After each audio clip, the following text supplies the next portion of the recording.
Welcome to the Explainer. So, I want you to look at your hand right now. Whatever shade it is, whether you're pale enough to be mistaken for a piece of paper or dark enough to absorb sunlight like a solar panel, that color didn't just come from nowhere. It actually comes from one of the longest, strangest, and honestly most dramatic makeovers in the entire history of life on Earth. And the wildest part of all of this, it was a survival story. We're talking about an epic, slow-motion biological negotiation between your ancestors and the sun. And trust me, the sun, it was not playing fair. Okay, let's dive into this, because this right here is the central evolutionary mystery we're going to solve today. Why did ancient humans go from black to white? Well, the answer involves vitamin D, ancient farmers who accidentally rewired their own evolution, and a surprisingly rude star sitting 93 million miles away that caused this whole shebang and has absolutely zero regrets. To really get this, we've got to rewind the clock about 300,000 years. Back when Homo sapiens first appeared in Africa, the entire species was dark-skinned. Literally, there were no pale people. There were no fair-skinned populations anywhere on the planet. The very concept of light skin just did not exist yet in human beings. I really want you to pause and think about that for a second. If you trace the human family tree all the way back, every single one of your ancestors had dark skin. Every person you've ever seen in a history book, every ancient civilization, every mythology, all of it traces back to a single founding population that was entirely dark-skinned. So obviously, something massive had to happen to completely reshape the physical appearance of entire populations across multiple continents, right? Section 1. The Equatorial Sun Shield. Biology's ultimate armor.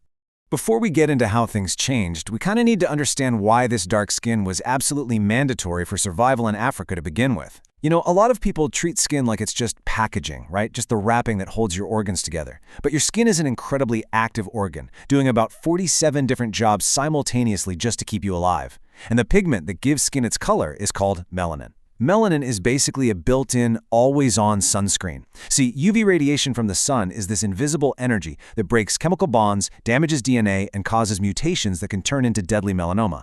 But melanin acts as this relentless shield, blocking that radiation. So in equatorial Africa, under a blazing sun, having more melanin meant your DNA was protected and you lived long enough to pass on your genes. Simple as that. So the crucial point is that cancer actually wasn't the only threat. There is a second, much lesser-known danger from the sun. UV radiation can actually penetrate your skin and destroy a molecule inside your blood called folate, or vitamin B9. And folate is absolutely critical for pregnant women because it drives the development of the neural tube in embryos, which is the structure that eventually becomes the brain and spinal cord. If we look at this catastrophic chain reaction, you can see exactly what happens without melanin. UV light penetrates the skin. It completely destroys the folate molecules in the bloodstream, and this leads directly to severe neural tube defects and miscarriages. Because of this, evolution ruthlessly eliminated lighter skin in pregnant women under the African sun. Dark skin wasn't just some cosmetic trait. It was a multi-purpose biological superweapon that blocked cancer and protected human reproduction. It was, for all intents and purposes, mandatory. Section 2. The Great Vitamin D Trade-Off. Migration to a Weak Sun. Now this brings us to the exact moment everything shifts. Sometime between roughly 70,000 and 100,000 years ago, groups of Homo sapiens began drifting out of Africa. It was this slow, generational migration northward, expanding into Europe, across Asia, and eventually all the way into the Americas. They were stepping into completely new, incredibly different environments. And this brilliantly illustrates the brutal paradox they faced. Back in Africa, you have relentless, intense radiation that you absolutely must block. But in the higher northern latitudes, sunlight hits the Earth at a much lower angle. The days are shorter, the winters are long and dark, the UV radiation isn't just weak, it's intermittent. So suddenly, that highly efficient melanin that saved them in Africa was now blocking the weak, desperately needed UV rays of the north. Now, you might be wondering, why did they need those rays so badly? To manufacture vitamin D. Your skin is literally a solar panel that uses UV light to create this essential molecule, which regulates calcium absorption. Without it, the human body enters a horrifying multi-system failure. Children develop rickets, which causes their bones to deform and stunt. Adult women develop osteomalacia, a softening of the pelvic bones, which made childbirth extraordinarily dangerous and very often fatal. Add in severe immune system failure, and you can see how in the north, having highly efficient dark skin had suddenly become an evolutionary death sentence. The environment had totally flipped the script. Section 3. Agriculture hits fast forward. The Neolithic crash. For a really long time, scientists just assumed that as humans moved north, they slowly and steadily got lighter over hundreds of thousands of years. Just a gradual fade. But recent ancient DNA analysis has completely demolished that assumption. Now, what's really interesting about this is Cheddar Man. He lived in what is now Britain about 10,000 years ago.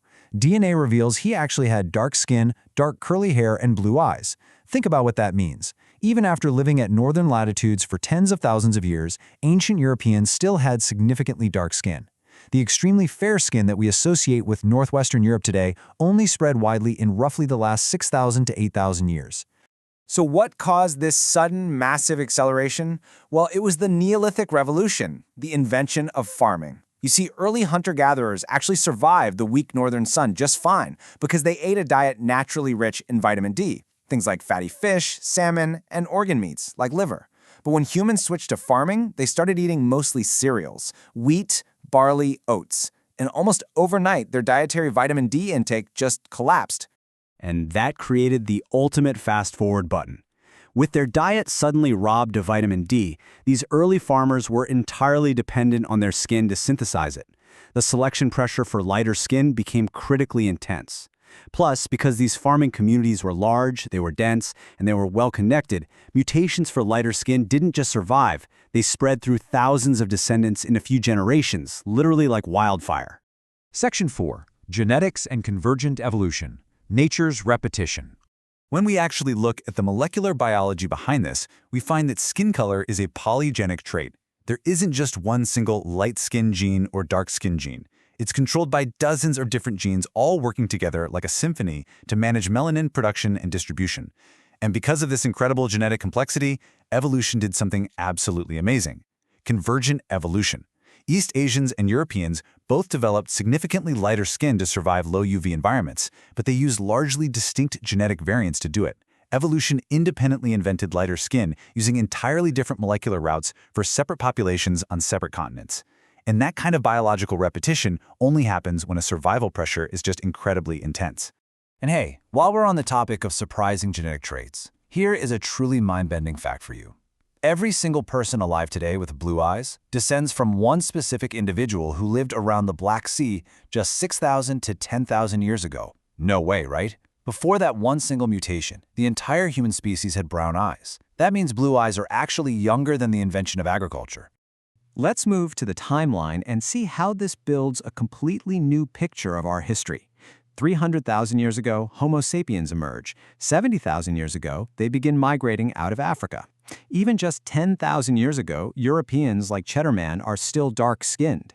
It's only 6,000 years ago that agriculture dramatically accelerates extreme fair skin.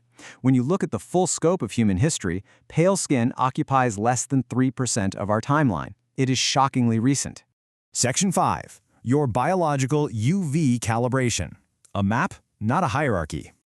Okay, it's time to bring all of this together and reframe exactly how we look at the diverse shades of humanity. Historically, skin color has carried so much social baggage, dividing people into artificial hierarchies. But biology tells a beautifully different story. Skin color is really nothing more than a biological calibration dial. It's just your body's ancestral estimate of how much sunlight protection you need, adjusting perfectly for latitude, diet, and the specific sun your ancestors lived under.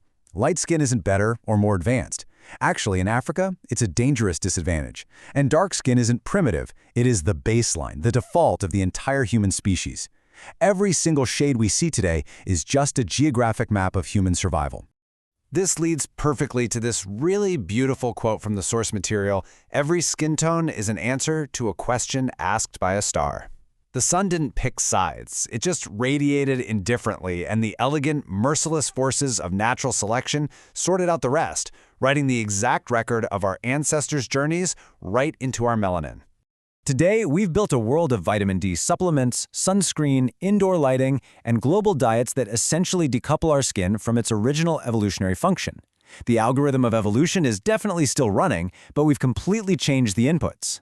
Which leaves us with a fascinating, kind of provocative thought. With all this modern technology buffering us from the environment, what is our skin going to say about us 100,000 years from now? Thank you so much for joining me for this explainer. Keep asking questions and always stay curious.